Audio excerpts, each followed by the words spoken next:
We're live from New Delhi. You're watching TT India Live, India's Voice to the World. I'm Lipakshi Khurana. Coming up in the next 30 minutes. India's global outreach on Operation Sindoor continues. All party delegations engage with key figures in multiple nations, highlighting India's continued fight against terrorism. US federal court blocks Trump's Liberation Day tariffs, rules that President overstepped his authority by imposing across-the-board duties. US to revoke visas from Chinese students, add new restrictions. Policy might affect 3 lakh students. Elon Musk calls it quits, announces he's leaving his role in US government after he expresses disagreement with President Trump over the spending bill. Musk had said the bill would increase the deficit. Trump warns Israeli Prime Minister Netanyahu against attack on Iran as nuclear deal very close, while Israel denies such reports. Prime Minister Narendra Modi to begin 4-state visit of Sikkim, West Bengal, Bihar and Uttar Pradesh to inaugurate numerous development projects.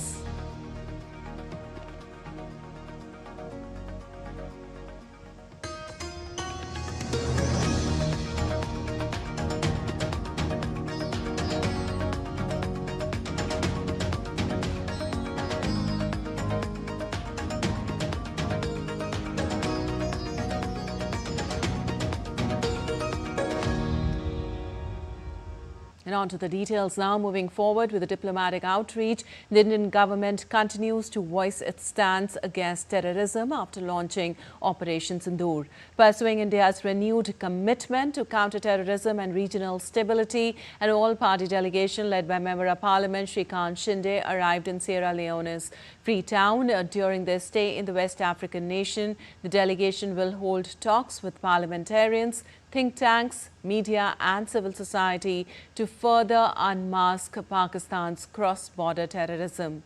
Early on Wednesday, the delegation, while en route to Sierra Leone, halted in Lome, the capital city of Togo, for transit and held discussions on Pakistan-based terrorism and Operation Sindoor. In Saudi Arabia, an all-party delegation led by Member of Parliament B.J. Panda held meeting Deputy Speaker of Shura Kunal. The delegation expressed deep gratitude for Saudi Arabia's strong condemnation of the barbaric terrorist attack in Pahalgam. It conveyed that India stands firm and united in its resolve to fight against terrorism. The delegation also had an extensive discussion with Saudi Minister of State for Foreign Affairs Adel bin Ahmed Al Zubair. The Indian delegation appreciated the support received from political leadership in Saudi Arabia in condemning the terror attack in Pahalgam. The delegates reiterated India's policy of zero tolerance towards terrorism. Well, Indian Member of Parliament Kani Mozi, leading an all-party delegation to Greece, said India has made it clear that it will no longer distinguish between individual acts of terror and state-sponsored terrorism. While interacting with Indian diaspora on Wednesday, Kani Mozi added that the government's outreach, which includes opposition MPs, reflects a united stance against cross-border terrorism and a firm resolve to say no more after years of suffering. In Italy, another multi-party delegation led by Member of Parliament Ravi Shankar Prasad highlighted the success of delegations meeting with Italian parliamentarians and said that there was commonality of understanding about India's position against terrorism. Early on Wednesday, the delegation interacted with India-Italy Parliamentary Friendship Group, chaired by Senator Giulio Tarzidis and Agata in Rome. The delegation also held meeting with President of the Committee on Foreign Affairs and European Commission of Italy's Chamber of Deputies, Giulio Tremonti. And the all-party parliamentary delegation led by Member of Parliament Sanjay Kumar Jha called on Dr. Kao Kim Hoon, Secretary General of ASEAN in Jakarta on Wednesday. During the meeting, both sides firmly condemned terrorism in all its forms, reiterating their commitment to combating terrorism and ensuring regional peace and security. The delegation and ASEAN leadership emphasized the importance of cooperation among member states to effectively counter terrorism and maintain regional stability. This interaction marks a continued effort to strengthen diplomatic ties and collaborative security measures between the parliamentarian delegation and ASEAN. Also, the all-party parliamentary delegation led by Member of Parliament Supriya Sule, Agriculture Minister of South Africa, on Wednesday. During the meeting, the Indian delegation underscored India's united approach against terrorism and conveyed that there would be zero tolerance against terrorism. The MPs of Chairperson of the National Council of Province expressed their solidarity with India on the matter. The delegation also met with Parliamentary Portfolio Committee on International Relations and Cooperation of South Africa and Deputy Minister in the Presidency, Republic of South Africa, and conveyed India's counter-terrorism stance, characterized by prompt and resolute action that holds both terrorists and their enablers equally responsible. Well, External Affairs Minister Dr. S. Jaishankar said that India's right to defend its people against acts of terror has been recognized by countries across the world. Addressing at an event at the Embassy of Italy to celebrate Italian National Day in New Delhi, Dr. Jaishankar appreciated Italy's solidarity and support to India following the barbaric terror attack in Pahalgam in Jammu and Kashmir. He said India gave a firm, resolute and measured response by destroying the relevant terror centers and launch pads. He said India believes that the world will have zero tolerance for terrorism and cross-border terrorism. And moving on, Prime Minister Narendra Modi to begin his power-packed 2-day visit to 4 states encompassing Sikkim, West Bengal, Bihar and Uttar Pradesh. Starting with the northeastern state of Sikkim, Prime Minister will participate in Sikkim at 50, where progress meets purpose and nature nurtures growth. Marking 50 glorious years of statehood, the government of Sikkim has planned a year-long series of activities under the theme Sunaulo Samridh and Samarth Sikkim, celebrating the essence of Sikkim's cultural richness, tradition, natural splendor and its history. Well, Prime Minister will also lay the foundation stone and inaugurate multiple development projects in Sikkim. Prime Minister will also release the commemorative coin, souvenir coin and stamp of 50 years of statehood. Later on, in a significant step towards expanding the city gas distribution network in India, Prime Minister will lay the foundation stone of the CGD project in Alipurduar and Cooch Behar districts of West Bengal. The project, worth over 1,010 crore rupees, aims to provide piped natural gas to more than 2.5 lakh households, over 100 commercial establishments and industries, besides providing compressed and natural gas to vehicular traffic. It will provide convenient, reliable, environmental friendly and cost-effective fuel supply and create employment opportunities in the region. On the next stopover, Prime Minister Modi will visit Bihar, where he will inaugurate the newly constructed passenger terminal of Patna Airport. He will also lay the foundation stone of the new civil enclave of Bihita Airport, worth over 1,410 crore rupees. The Bihita Airport will serve the town, which is rapidly emerging as an educational hub near Patna, housing IIT Patna and the proposed NIT Patna campus. Also on the 30th of May, Prime Minister will inaugurate, lay the foundation stone and dedicate to the nation multiple developmental projects worth over 48,520 crore rupees in Karnataka. And aimed at boosting the infrastructure and connectivity, Prime Minister Narendra Modi will lay the foundation stone and inaugurate multiple development projects in Uttar Pradesh on May 30th. He will inaugurate the Kanpur Metro Rail project worth over 2,120 crore rupees. Additionally, he will also inaugurate road widening and strengthening work of GT Road in order to boost power generation capacity in the region. Multiple projects will be undertaken. Prime Minister will inaugurate a 660 megawatt Panki Thermal Power Extension project in Kanpur worth over 8,300 crore rupees, enhancing Uttar Pradesh's energy capacity. Prime Minister will also distribute certificates and checks to the beneficiaries of Prime Minister Ayushman Vandana Yojana, National Livelihood Mission and Prime Minister Surya Ghar Muft Bijli Yojana. And after an 8-month sea odyssey, INSV Tarini carrying 2 women officers is set to return home today, marking the culmination of a challenging voyage that spanned across 4 continents. Navy Chief Admiral Dinesh K. Tripathi had flagged off the Indian Naval Sailing Vessel Tarini from Naval Ocean Sailing Node in Goa on October 2nd last year. The flag-in ceremony of Tarini will be presided over by Defence Minister Rajnath Singh at Mormugao port in Goa, formally marking the culmination of the global circumnavigation.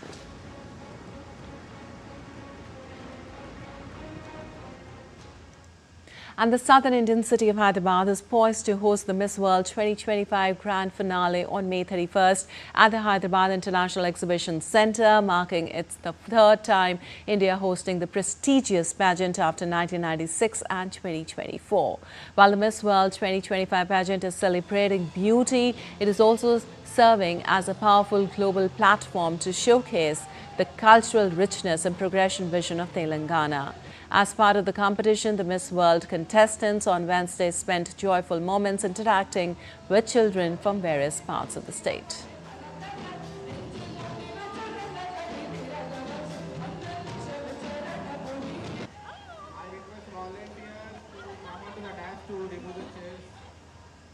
And still to come in this edition of DD India Live. Canada's Manitoba province declares wildfire emergency, thousands being evacuated.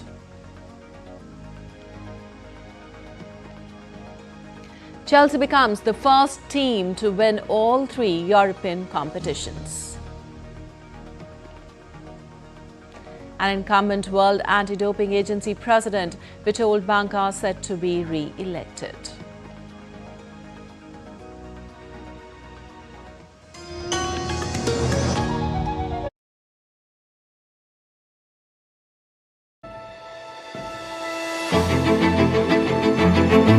Goa, a wild nature paradise, where over a third of the state remains wild today, and every corner is full of surprises. Goa's forests evolve through the seasons. Insects and crocodiles flourish in the monsoon, butterflies in the months after the rains subside, and in the winter, the jungle transforms into a haven for birds.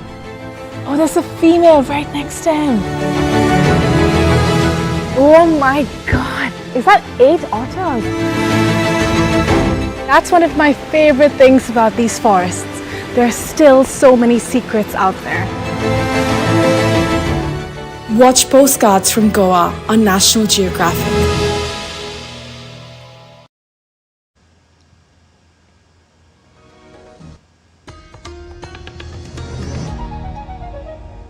Welcome back. You're watching DD India Live. I'm Lipakshi Khurana, and moving on, a US federal court on Wednesday blocked President Donald Trump's Liberation Day tariffs from going into effect. The court ruled that the president overstepped his authority by imposing across-the-board taxes on imports from nations that sell more to the United States than they buy. The Manhattan-based Court of International Trade said the U.S. Constitution gives Congress exclusive authority to regulate commerce with other countries that is not overridden by the president's emergency powers to safeguard the U.S. economy. While the Trump administration minutes later filed a notice of appeal, and White House Deputy Chief of Staff Stephen Miller rebuked the court in a brief social media post, saying the judicial coup is out of control. At least 5 other legal challenges to the tariffs are pending.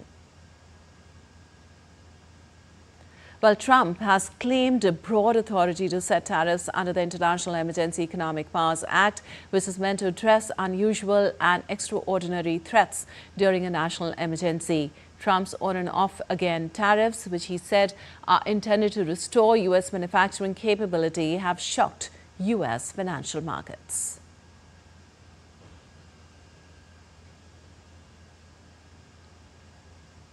And billionaire Elon Musk announced that his term as the chief of the Department of Government Efficiency has come to an end, thanking US President for the opportunity to reduce wasteful spending. Musk concluded his tenure as a special government employee tasked with leading a high-profile push to streamline federal bureaucracy. Musk's departure follows closely on the heels of his public criticism of Trump's signature legislative proposal, a sweeping tax and immigration bill the president has dubbed his Big Beautiful Bill. Musk's 130-day mandate as a special government employee in the Trump administration was set to expire around May 30th. The administration has said DOJ's effort to restructure and shrink the federal government will continue. And the United States will start revoking visas of Chinese students, including those with connections to the Chinese Communist Party or studying in critical fields. President Donald Trump's administration has sought to ramp up deportations and revoke student visas as part of wide-ranging efforts to fulfill its hardline immigration agenda. In a statement, U.S. Secretary of State Marco Rubio said the department will also revise visa criteria to enhance scrutiny of all future visa applications from China and Hong Kong. The number of Chinese international students in the United States has dropped to about 277,000 in 2024 from a high of around 370,000 in 2019. Also, U.S. President Donald Trump said on Wednesday he warned Israeli Prime Minister Benjamin Netanyahu last week not to take actions that could disrupt nuclear talks with Iran.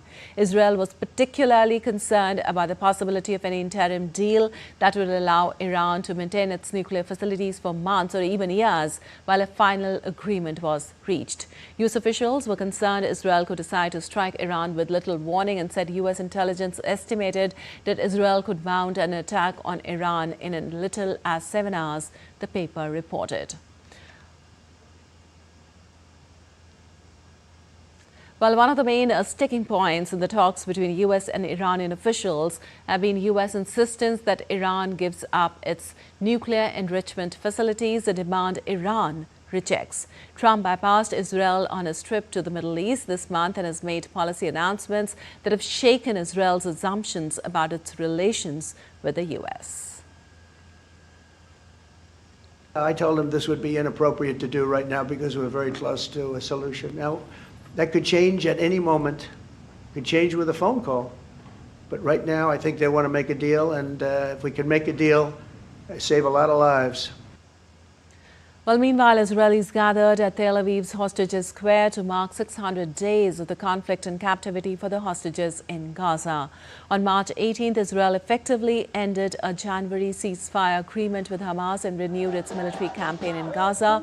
Hamas and allied factions began firing rockets and attacks 2 days later. Hamas has said it is willing to free all remaining hostages seized by its gunmen in attacks on communities in southern Israel on October 7, 2023 and agree to a permanent ceasefire if Israel pulls out completely from Gaza. Netanyahu said Israel would only be willing to agree to a temporary ceasefire in return for the release of hostages, vowing that war can only end once Hamas is eradicated. Also, Israeli Prime Minister Benjamin Netanyahu has said that Hamas Gaza chief Mohammed Sindoor, one of its most wanted and the younger brother of the deceased group's leader Yahya Sinwar, has been eliminated. Netanyahu made the announcement in the parliament plenary session on Wednesday. Israeli media had reported that Sinwar was targeted in Israeli airstrikes in southern Gaza earlier this month. Mohammed Sinwar was elevated to the top ranks of the Palestinian militant group last year after Israel killed his brother Yahya in combat during the ongoing war in Gaza. Yahya Sinwar masterminded the October 2023 attack on Israel that triggered the conflict and was later named the overall leader of the group after Israel killed his predecessor Ismail Haniyeh in Iran. And U.S. President Donald Trump voiced reluctance to introduce new sanctions on Russia amid the Ukraine conflict, stating he was concerned they might hinder efforts to secure a ceasefire. While speaking to the reporters in the Oval Office during Julian Pirro's swearing-in ceremony, Trump expressed a deep disappointment over recent events in Ukraine, saying he was very disappointed about the deaths that occurred during which he described as ongoing negotiations, referring to recent Russian strikes. Answering a question on Russia-Ukraine negotiations, negotiations, Trump said Putin may be intentionally delaying negotiations on a ceasefire in the conflict in Ukraine. At this point, we're working on President Putin, and we'll see where we are. I think we're doing fine, but we'll see. I don't like what's happening. That's one thing I'll say. I don't like when I see rockets being shot into cities. That's no good. We're not going to allow it. Well, Mexico is gearing up for its first ever judicial elections on Sunday, in which all judges across the country's judicial branches will be elected by popular vote. Mexicans will head to the polls to choose among roughly 5,000 candidates vying for more than 840 federal judge and magistrate positions, including all Supreme Court justices. One of the biggest hurdles predicted is a low turnout at the polls, with the INE's president Guadalupe Tadei informing back in January that voter turnout for the judicial elections is expected to be between 8 and 15% of the electoral roll. In a May 26th estimation, the expected turnout is 22.9%, according to a survey commissioned by the media El País and W Radio to Encol.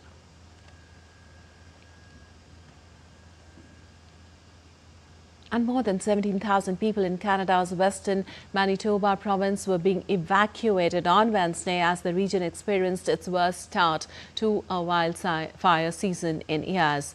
The Manitoba government has declared a province-wide state of emergency due to the wildfire situation.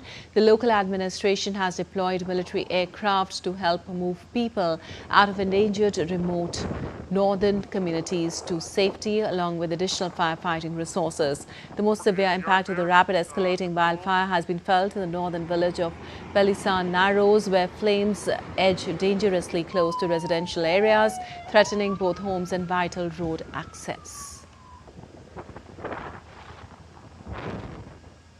And on to some business news now. The United States has suspended some sales to China of critical U.S. technologies and also ordered companies that offer software used to design semiconductors to stop selling to China without first getting an export license. The move was in response to China's recent restriction on exports of critical minerals to the U.S. The New York Times report said the department had suspended some licenses that allowed U.S. firms to sell products and technology to Chinese state-owned aerospace manufacturer Comac to develop its C919 aircraft. The C919 is made in China, but many of its components come from overseas. It is designed to compete with best-selling narrow-body models of dominant phone makers Airbus and Boeing. ASPA restricts chip design software sales to China. Electronic design automation software makers were sent notifications by the Commerce Department to cease supplying their technology. That would review each request for a license to ship to China on a case-by-case basis, suggesting the action was not an outright ban. While the scope of the policy change was not immediately clear, any move to strip the software makers of their Chinese customers could deal a blow to the bottom line and to the Chinese chip design customers, which heavily rely on top-of-the-line U.S. software. And Meta chief Mark Zuckerberg touted the tech firm's generative artificial intelligence assistant on Wednesday, telling shareholders it is used by 1 billion people each month across its platforms. Zuckerberg noted the milestone anew at Meta's annual gathering of shareholders and as the social media behemoth vies with Google, Microsoft, OpenAI and others to be a leader in Gen AI. Since Google debuted AI overviews in search results a year ago, it has grown to more than 1.5 billion users. Tech rivals are rapidly releasing new AI products despite ongoing challenges with preventing misinformation and establishing clear business models and little sense of how the tech will affect the society. And on to some sports news now. Chelsea sparked into life in the second half as they came from behind to claim the Conference League trophy with a 4-1 victory over Real Betis on Wednesday. Goals from Enzo Fernandez and Nicholas Jackson were both set up by the excellent Cole Palmer, plus late strikes from Jadon Sancho and Moises Caicedo secured the silverware. Earlier, Betis was 1-0 up at halftime by an eagerly Abde Zalzaouli strike. The 23-year-old Palmer's 2 assists in 5 minutes during the second half turned the match around. The Premier League club Chelsea and his efforts saw his named player of the match. The victory means Chelsea are the first team to have won all 3 European competitions, having lifted the European League twice, along with 2 Europa League trophies in their history. And moving to athletics arena, India on Wednesday added 6 medals to increase its medals tally to 8 at the Asian Athletics Championship 2025 in Gumi, South Korea. The Indian mixed relay team, comprising of Rupal Chaudhary, Santosh Kumar, Tamila Rasan, Vishal TK and Subha Venkatesan, successfully defended the title in 4x400 meter mixed relay race, winning the gold medal. This was India's third medal in mixed relay, having previously won the gold in 2023 and silver in 2019. An incumbent World Antidoping Agency President Vitold Banka is set to be re-elected unopposed on Thursday. WADA revealed in March that Banka is only the candidate standing and had submitted his application for re-election. The election will take place during WADA's virtual foundation board meeting on Thursday, and if re-elected, Banka's new term would run for 3 years from January 1st to 2026 until the end of December in 2028. Incumbent Vice President Yang is also set to be re-elected unopposed. Banka and Yang have held their respective WADA positions since the start of January 2020. All right, that's all for this edition of DD India Live. But let us know your thoughts on the news of the day. For those on the go, you can get all the latest news and updates from India and across the world on the DD India mobile app. The app is available in both Android and iOS platforms. Scan the QR code on the screen to download now. Well, we'll be back with more news as it breaks here on DD India. I'm Lepakshi Khurana from all of us here in Delhi. Thanks for watching DD India Live.